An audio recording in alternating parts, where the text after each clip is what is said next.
Thank you, everyone, for coming. We're here to hear George Soros. He doesn't need an introduction.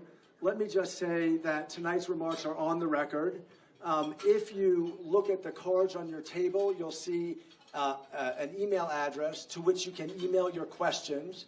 So when George has finished his remarks, we'll take some of your questions in that way. And with that, George. So thank you all for listening to me. It has become something of an annual Davos tradition for me to give an overview of the current state of the world. I was planning half an hour for my remarks and another half hour for questions, but my speech has turned out to be closer to an hour. I attribute it to the severity of the problems confronting us today. After I've finished, I'll open it up for your questions, so please be prepared. I find the current moment in history rather painful. Open societies are in crisis, and various forms of dictatorships and mafia states, exemplified by Putin's Russia, are on the rise. In the United States, President Trump would like to establish a mafia state, but can't, because the Constitution, the institutions, and a vibrant civil society won't allow it. Whether we like it or not, my foundations, most of our grantees, and myself personally are fighting an uphill battle, protecting the democratic achievements of the past. My foundations used to focus on the so-called developing world, but now that the open society is also endangered in the United States and Europe, we are spending more than half our budget closer to home, because what is happening here is having a negative impact on the whole world.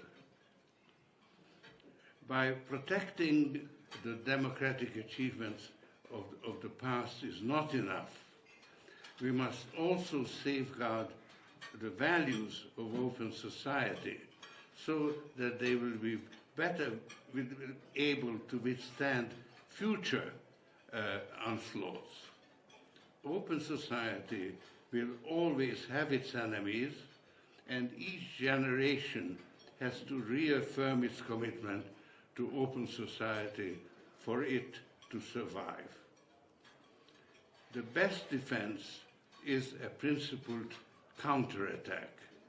The enemies of open society feel victorious, and this induces them to push their repressive efforts too far. And this generates a resentment and offers opportunities to push back. That's what's happening in places like Hungary today.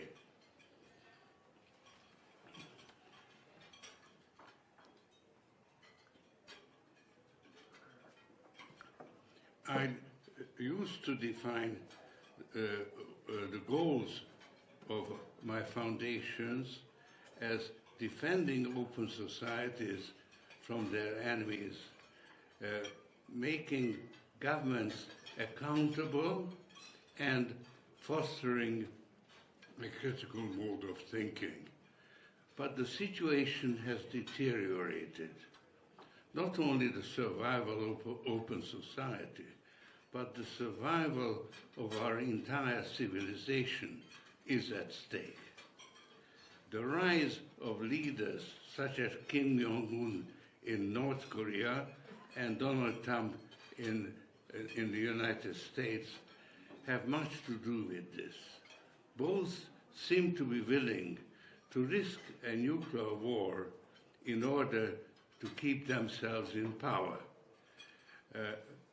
But the root cause goes even deeper.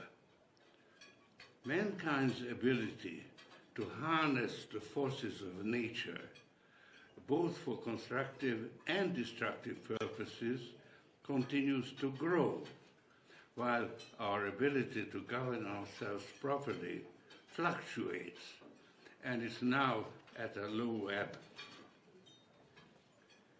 The threat of nuclear war is so horrendous that we are inclined to ignore it. But it's real. Indeed, the United States is set on a course towards nuclear war by refusing to accept that North Korea has become a nuclear power. This creates a strong incentive for North Korea to develop its nuclear capacity with all possible speed, which in turn may induce the United States to use its nuclear superiority preemptively, in effect, to start a nuclear war in order to prevent a nuclear war, an obviously self-contradictory strategy. The fact is, North Korea has become a nuclear power, and there is no military action that can prevent what has already happened. The only sensible strategy is to accept reality, however unpleasant it is, and to come to terms with North Korea as a nuclear power. This requires the United States to cooperate with all the interested parties, China foremost among them. Beijing holds most of the levers of power against North Korea, but is reluctant to use them. If it came down too hard on Pyongyang, the regime could collapse and China would be flooded by North Korean refugees. What's more, Beijing is reluctant to do any favors for the United States, South Korea, or Japan, against each of which it harbors a variety of grudges. Achieving cooperation will require extensive negotiations, but once it's attained, the alliance would be able to confront North Korea with both carrots and sticks.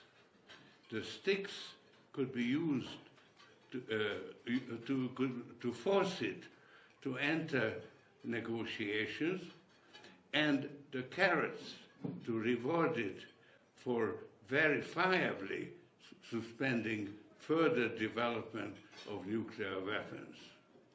The sooner a so-called freeze-for-freeze agreement can be reached, the more successful the policy will be. Success can be measured by the amount of time it would take North Korea to make its nuclear arsenal fully operational.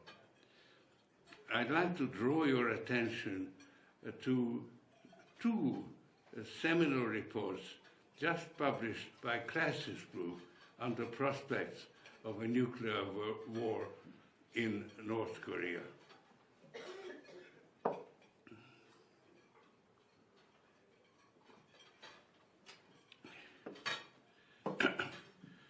The other major threat to the survival of our civilization is climate change, which is also a growing cause of forced migration.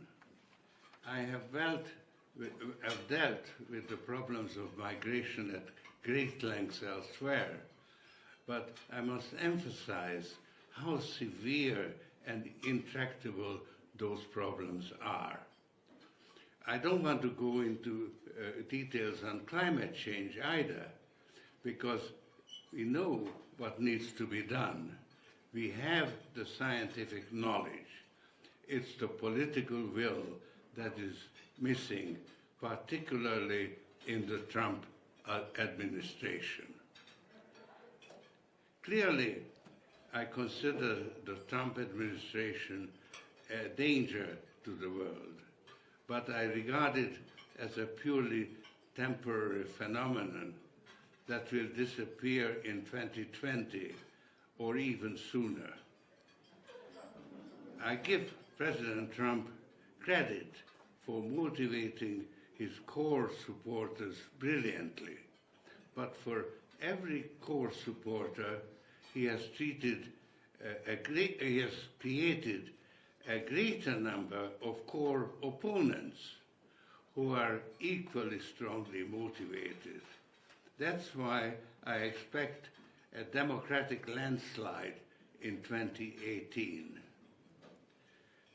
My personal goal in the United States is to help re-establish a functioning two-party system. This will require not only a landslide in 2018, but also a Democratic Party that will aim at a non-partisan redistricting, the appointment of well-qualified judges, a properly conducted census, and other measures that a functioning two-party system requires.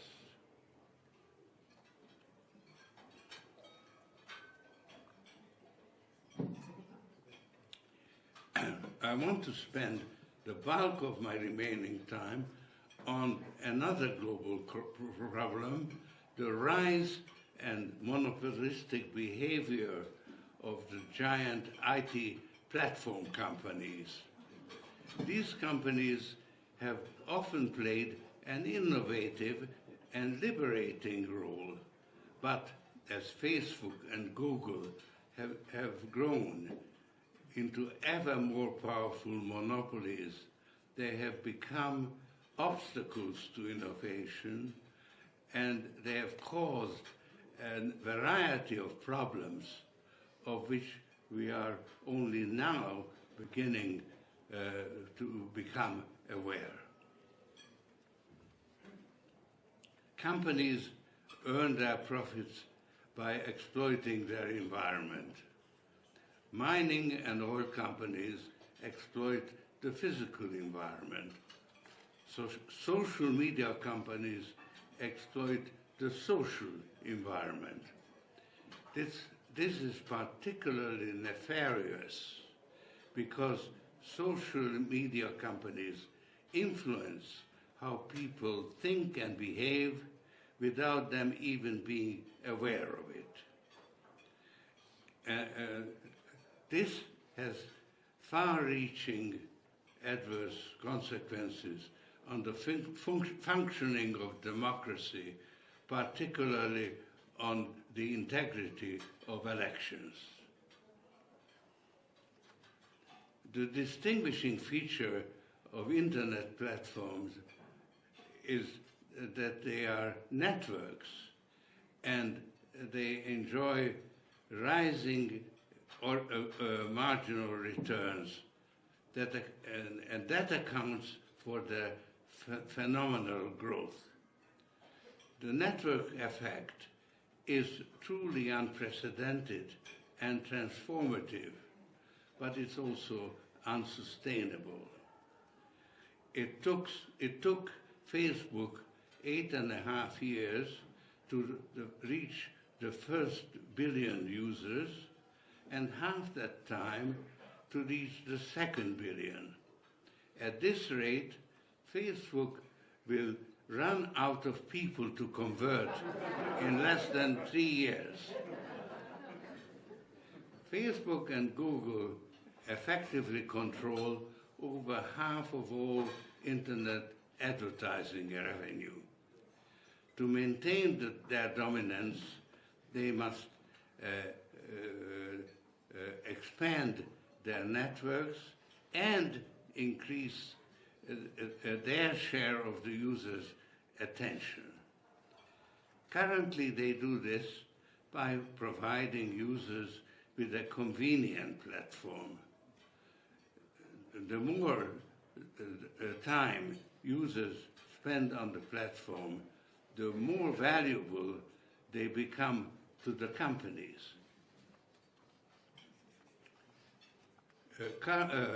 Content providers also contribute to the profitability of social media companies because they can't avoid using the platform, and they have to accept whatever terms they are offered. The exceptional profitability of these companies is largely a function of their avoiding responsibility for and avoid paying for the content of their platforms. They claim that they are merely distributing information, but the fact that they are near monopoly distributors make them into public utilities and should subject them to more stringent regulations aimed at preserving competition, innovation, and fair and open universal access. The business model of social media companies is based on advertising. Their true customers are the advertisers. But gradually, a new business model is emerging based not only on advertising, but on selling products and services directly to users. They exploit the data they control, bundle the services they offer, and use discriminatory pricing to keep for themselves most of the benefits that otherwise they would have to share with consumers. This enhances their profitability, but even further. But the bundling of services and discriminatory pricing undermine the efficiency of the market economy.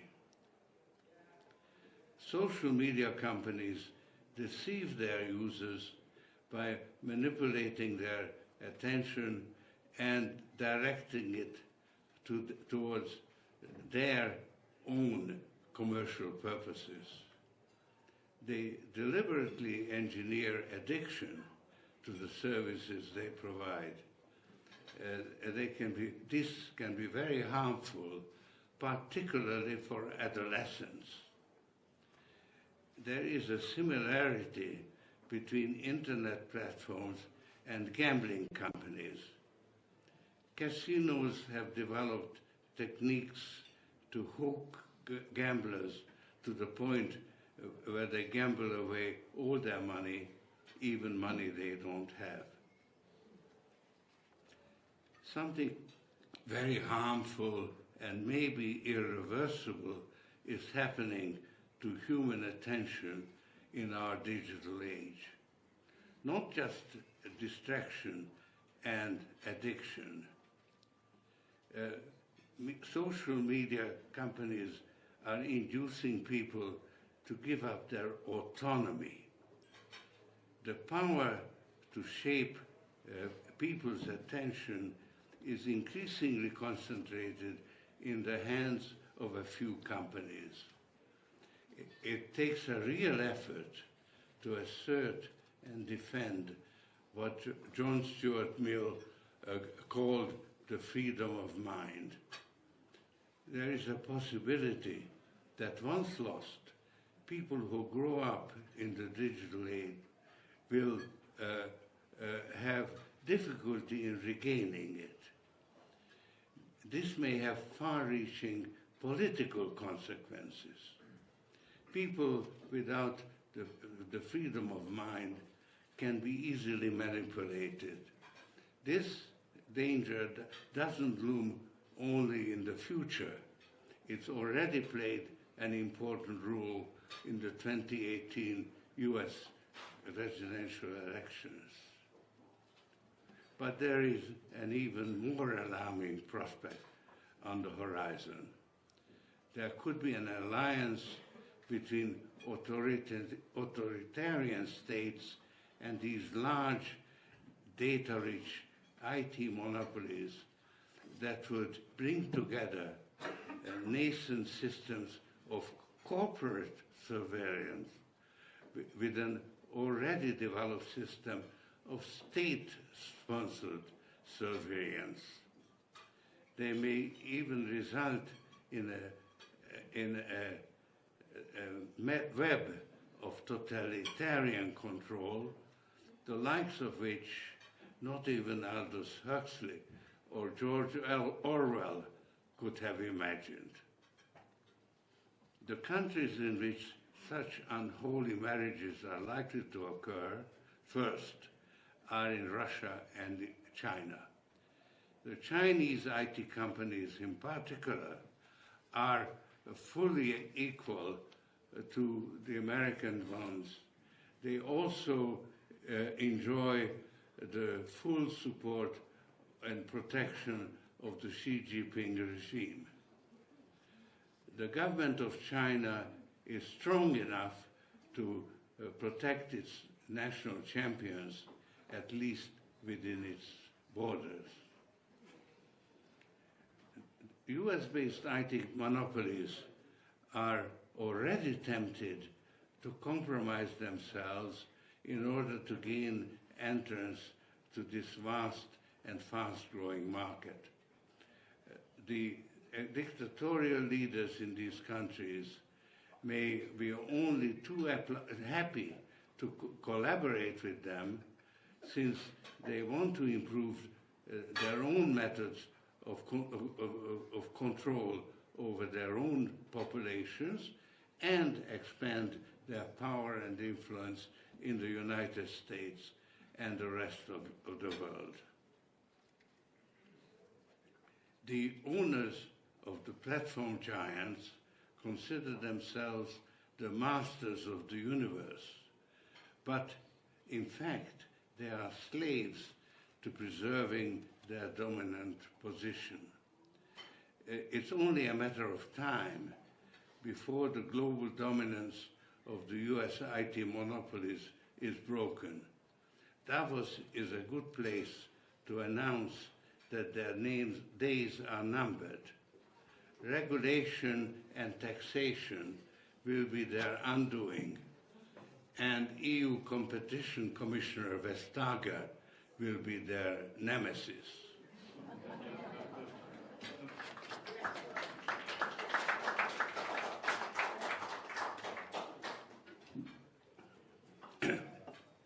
There is a growing recognition of a connection between the dominance of the platform monopolies and the rising level of inequality. The concentration of share ownership in the hands of private individuals plays some role, but the peculiar position occupied by the IT giants is even more important. They have achieved monopoly power, but at the same time, they are also competing against each other. They are big enough to swallow startups that could become into competitors, but only the giants have the resources to invade each other's territory. They are poised to dominate the new growth areas that artificial intelligence is opening up, like driverless cars. The impact of innovations on unemployment depends on government policies. The European Union and particularly the Nordic countries, are far more far-sighted in their social policies than the United States. They protect the workers, not the jobs. They are willing to pay for retraining or retiring displaced workers. This gives workers of the Nordic countries a greater sense of security that makes them more supportive of technological innovations than workers in the United States.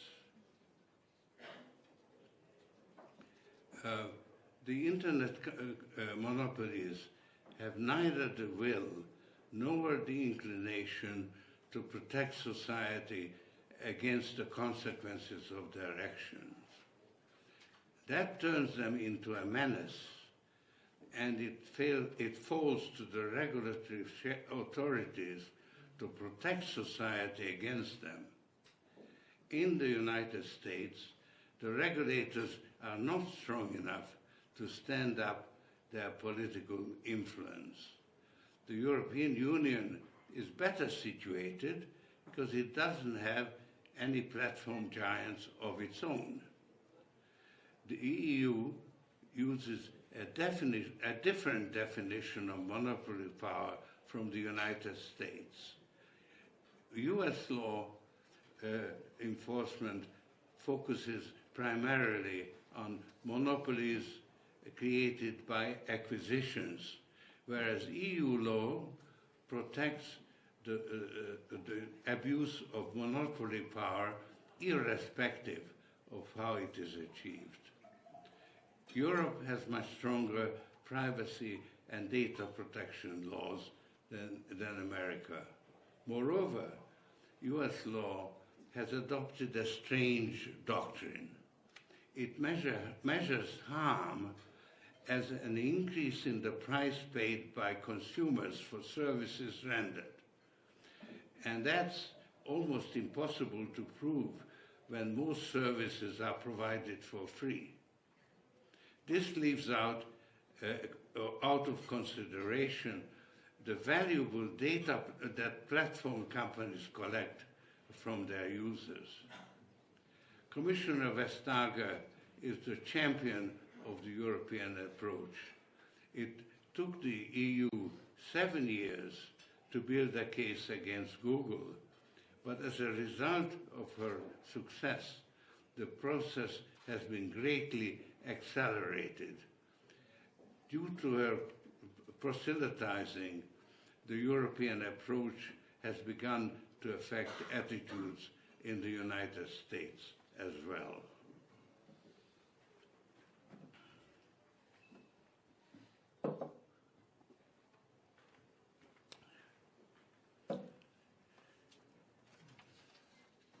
I have mentioned several of the most pressing and important problems confronting us today. In conclusion, let me point out that we are living in a revolutionary period. All our established institutions are in a state of flux.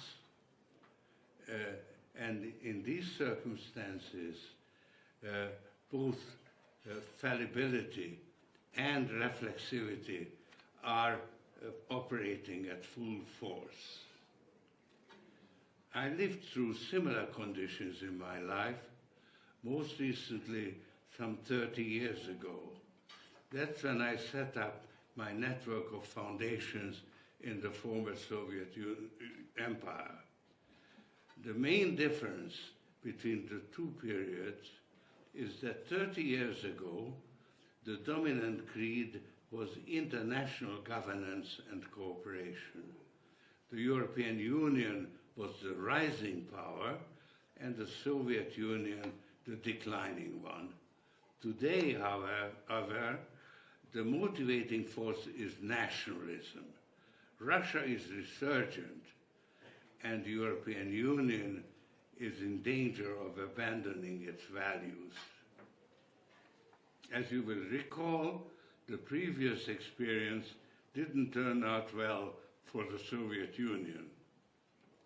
The Soviet Empire collapsed, and Russia has become a mafia state that has adopted a nationalist ideology. My foundations did quite well. The more advanced members of the Soviet Empire joined the European Union. Now our aim is to help save the European Union in order to radically reinvent it. The EU used to enjoy the enthusiastic support of the people of my generation, but all that changed after the financial crisis of 2008. The EU lost its way because it was governed by outdated treaties and a mistaken belief in austerity policies. What has been a voluntary association of equal states was converted into a relationship between creditors and debtors, where the debtors couldn't meet their obligations and the creditors set the conditions that the debtors had to meet. That association was neither voluntary nor equal. As a consequence, a large proportion of the current generation has come to regard the European Union as its enemy. One important country, Britain, is in the process of leaving the EU, and at least two countries, Poland and Hungary, are ruled by governments that are adamantly opposed to the values on which the European Union was based. There is an acute conflict with various European institutions, and those institutions are trying to discipline them. In several other countries, anti-European parties are on the rise. In Austria, they are in the government coalition, and the fate of Italy will be decided by the elections in March, which is just around the corner.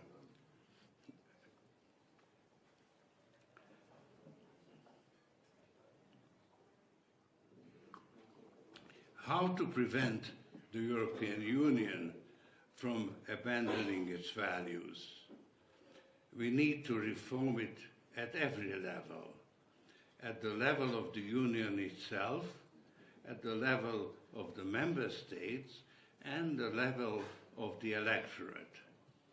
We are, as I said, in a revolutionary period. Everything is subject to change.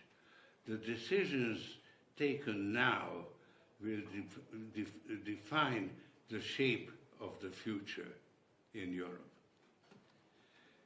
At the Union level, the main question is what to do about the euro. Should every member state be required to eventually adopt the euro, or should the current situation be allowed to continue indefinitely? The Maastricht Treaty prescribed the first alternative, but the euro has developed some defects that the Maastricht Treaty didn't foresee, and they still await resolution. Should the problems of the euro be allowed to endanger the future of the European Union, I would strongly argue against it. The fact is that the countries that don't qualify are eager to join the euro, but those that do have decided against it, with the exception of Bulgaria, which is expected to join this year. In addition, I should like to see Britain remain a member of the EU or eventually rejoin it. And that couldn't happen if it meant adopting the euro. The choice confronting the EU could be better formulated as one between a multi-speed and a multi-track approach. In a multi-speed approach, member states have to agree in advance on the ultimate outcome. In a multi-track approach, member states are free to form coalitions of the willing to pursue particular goals on which they agree. The multi-track approach is obviously more flexible, but the European bureaucracy favored the multi-speed approach. That was an important contributor to the rigidity of the European Union structure. At the level of the member states, their political parties are largely outdated. The old distinction between left and right is overshadowed by being either pro or anti-European. This manifests itself differently in different countries. In Germany, the Siamese twin arrangement between the CDU and the CSU has been rendered unsustainable by the results of the recent elections. There is another party, the AfD, that is further to the right than the CSU in Bavaria. This has forced the CSU to move further to the right in order to compete with the AfD in next year's local elections in Bavaria, so that the gap between the CSU and the CDU has become too great. This has rendered the German party system largely dysfunctional until the CDU and the CSU break up. In Britain, the Conservatives are clearly the party of the right and Labour the party of the left. But each party is internally divided in its attitude towards Brexit. This complicates the Brexit negotiations immensely and makes it extremely difficult for Britain as a country to decide its position towards Europe and to modify it if it wants to. Other European countries can be expected to undergo similar realignments, with the exception of France, which has already undergone its internal revolution. At the level of the electorate, the top-down initiative started by a small group of visionaries led by Jean Monnet carried the process of integration a long way, but it has lost momentum. Now we have a combination, we need a combination of the top-down approach of the European authorities with the bottom-up initiatives started by an engaged electorate. Fortunately, there are many such bottom-up initiatives. It remains to be seen how the authorities will respond to them. So far, President Macron has shown himself most responsive. He campaigned for the French presidency on a pro-European platform, and his current strategy focuses on the elections for the European Parliament in 2019, and that requires engaging the electorate.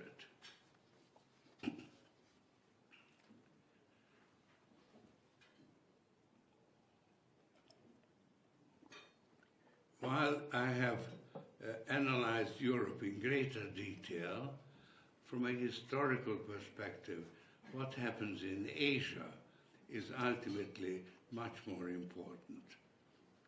China is the rising power.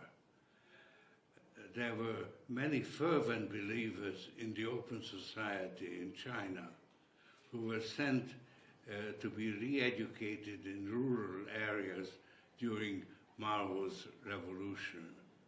Those who survived returned to occupied position of power in the government. So the future the future direction of China used to be open-ended, but no more. The promoters of open society have reached retirement age, and Xi Jinping, who has more in common with Putin than with the so-called West, has begun to establish a new system of party patronage. I'm afraid that the outlook for the next 20 years is rather bleak.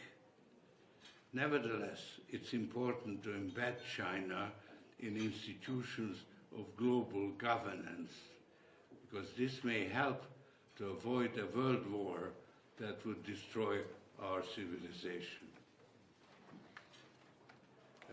That leaves the local battlegrounds in Africa, the Middle East, and Central Asia.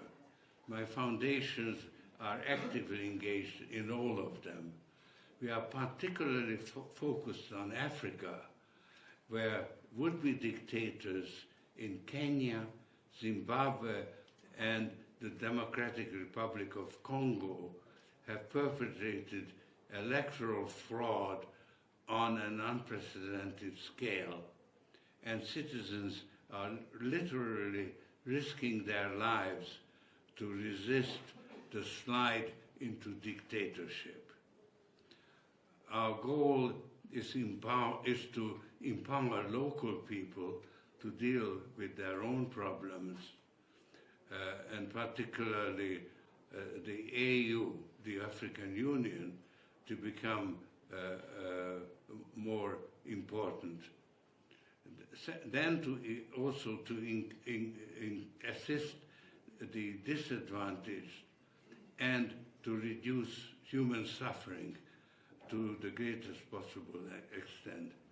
This will give us plenty to do well beyond my lifetime. So let me end on this positive note and invite your questions. Thank you.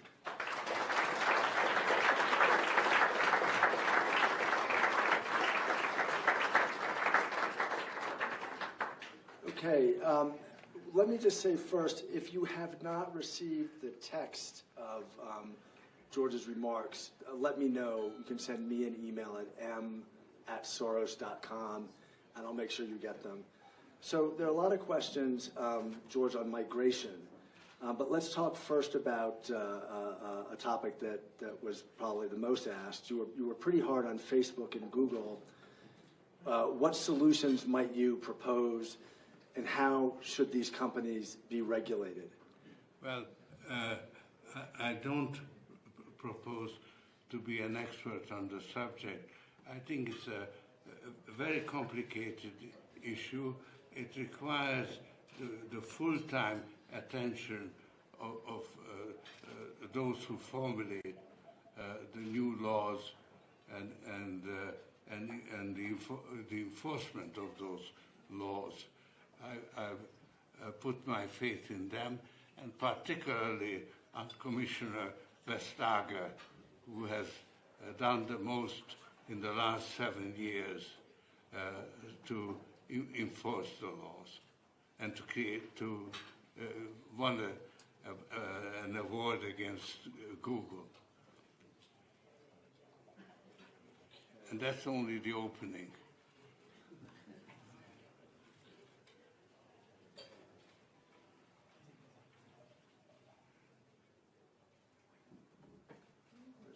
technical difficulty here for a moment.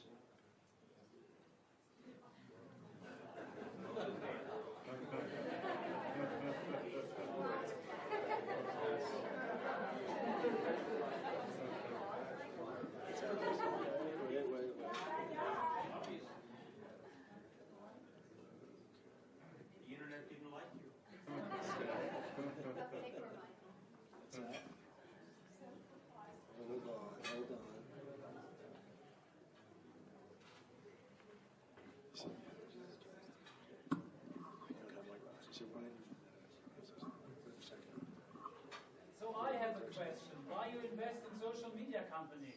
Sorry, we're gonna take another question here. You have a passionate advocate of reform of Europe's refugees and migration policy. Why is this issue so important to you? Because I was a refugee myself after the Second World War, when I made my way to Britain. And I must say, I was much better treated than refugees today. But I have maintained, and the foundations have taken an interest in the refugee issue since they started. And so then there's a follow-up on the migration issue. The EU is spending a lot of money on a compact with the African Union. Do you endorse that? Is that money well spent? Well, I certainly endorse having compacts with the African states. It's very important, and actually the amount of money that is devoted to it is not sufficient. It needs to be much larger, and it must come from the European Union itself, not from the member states, because the refugee problem is a European problem, and it needs a European solution. And the European Union is has very large, uncommitted borrowing power, which is very cheap currently, and it ought to be used. We estimate that you would need at least 30 billion euros a year for a number of years to make to devote to the development, democratic development in Africa, so that the supply of migrants should diminish. But there are two ways of reducing the supply. One is to encourage them to develop, to find jobs and at home, and the other is to make dirty deals with dictators who then are willing to prohibit people from leaving. And I think currently far too much money is spent on the dirty deals and not enough on democratic development in the African countries. And then, one final question on migration. What about the Middle East? Because you've talked a lot about Europe, but most of the refugees are in the Middle East. Yeah, it's a very, very important, but it has to be considered on a case-by-case basis. We have focused on Jordan, which has a very large number of refugees and has really treated them very well. The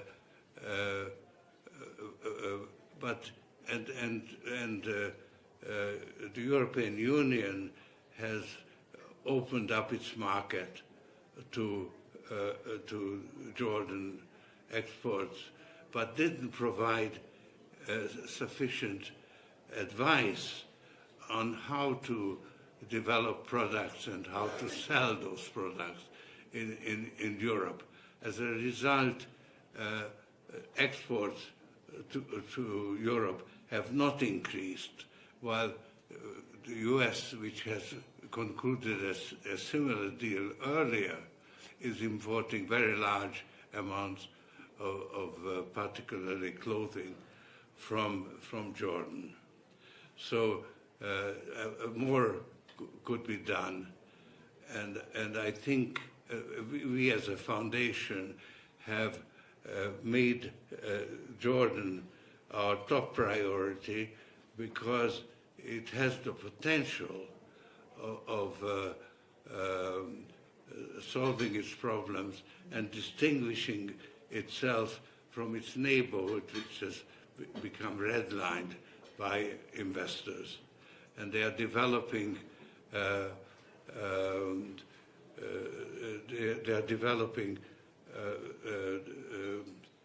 EU e-governance with the help of Estonia, which has been a world leader in this field. So we have great hopes of demonstrating success because all the ingredients are there. So somebody says, you're a currency speculator. What do you think of cryptocurrencies? Is Bitcoin a bubble? And do you have a position in cryptocurrencies? Well, cryptocurrency is a misnomer, and it's a typical bubble which is always based on some kind of misunderstanding.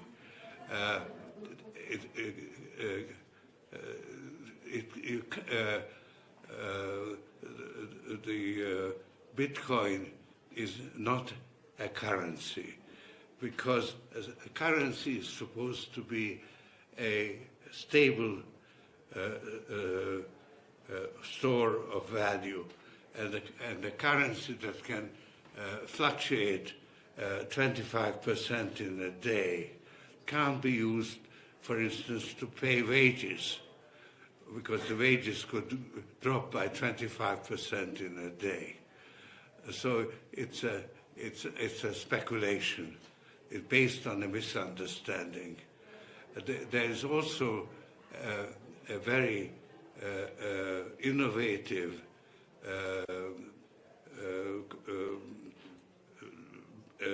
blockchain technology which can be used for positive or negative purposes. Currently, it's used mostly for tax evasion and the let's say for people in the rulers in dictatorships to build a nest egg abroad. So recently there was just now a conference, a Valdai conference, where instead of discussing conditions in Russia, they mainly discussed Bitcoin, because that's what the rulers were interested in. So this will have a big effect on the valuation of Bitcoin.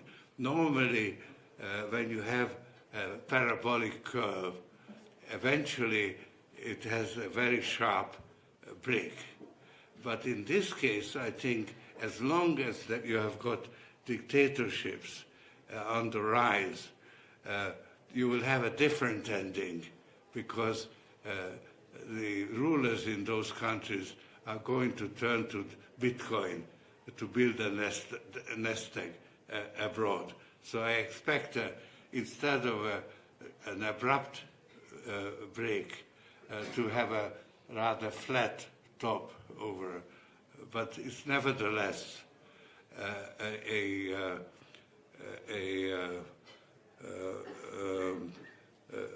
bubble, typical, which is always based on a misunderstanding, like the tulip mania.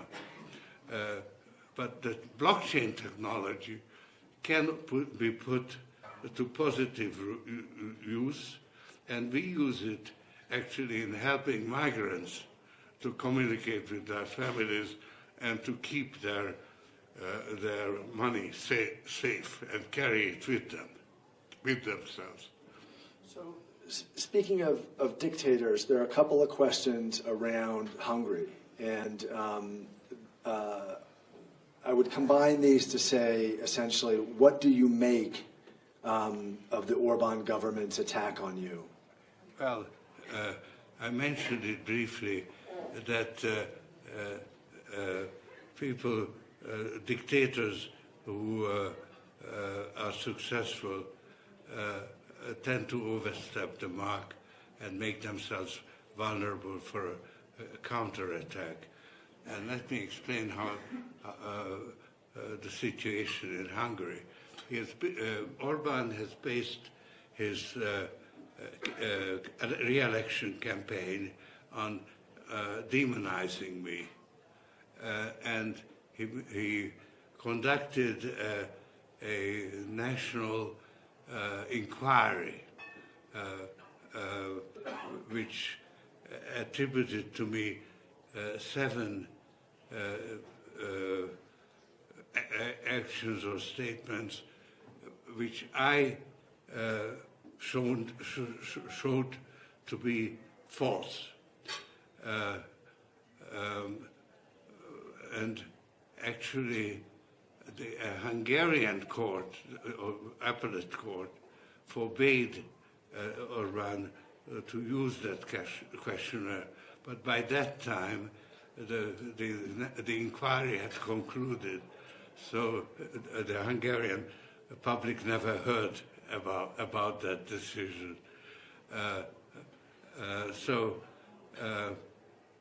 Unfortunately, Orban has been very successful in making the mafia state work efficiently. He has actually bought up physically, financially, the leaders of the Social Democratic Party, and he has got spies in every emerging clean government party that could attract the electorate. So it's extremely difficult for them to combine and pass the quota that's necessary to be elected. So I'm afraid that in spite of all these things, he's liable to win re-election.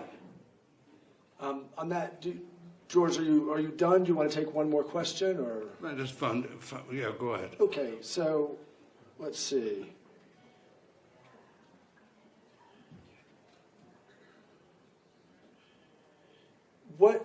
There's a question about Burma or Myanmar. What is your take on the treatment of the Rohingya minority in Myanmar and the latest mass exodus to Bangladesh? This is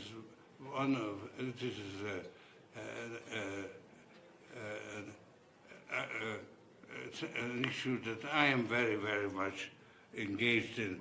I went to Sitwe, the capital of Rakhine State, 3 years ago, and I met the professional and commercial Rohingya elite in a ghetto in Sitwe.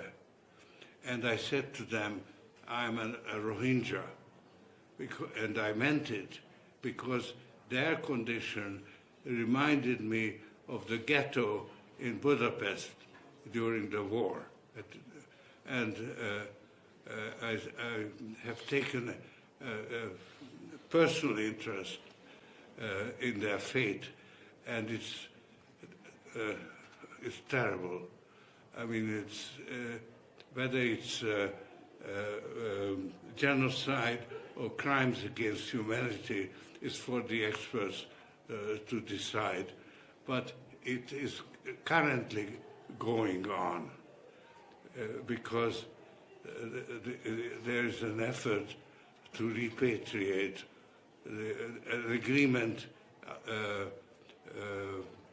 sponsored by China between Myanmar and Bangladesh to repatriate the Rohingya. But they refuse to go because they don't trust. That's not why they ran away. So they refuse to go, and the repatriation has to be on the basis of voluntary repatriation. But what is happening right now is a continuation of the process which started in the last 6 months. And the responsibility, the primary responsibility, is with the military. The general public, the world community is genuinely outraged, and rightly. But they are criticizing Aung San Suu Kyi. And while she has made her own mistakes, I don't fully excuse her. She has no power in the Rakhine state because it's entirely in the hands of the military. And so the responsibility is with the military, and the sanctions should be directed at the military, and they should be also prosecuted under the International Criminal Court. Okay, I think with that we will call it a night. And thanks, George. Thanks very much.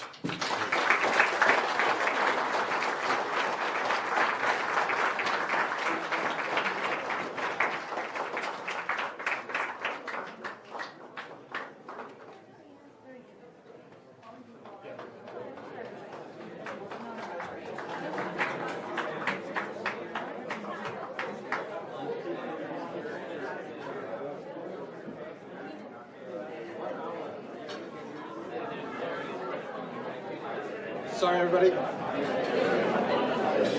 Dessert course will be served now, so you can remain seated. We're going to serve dessert.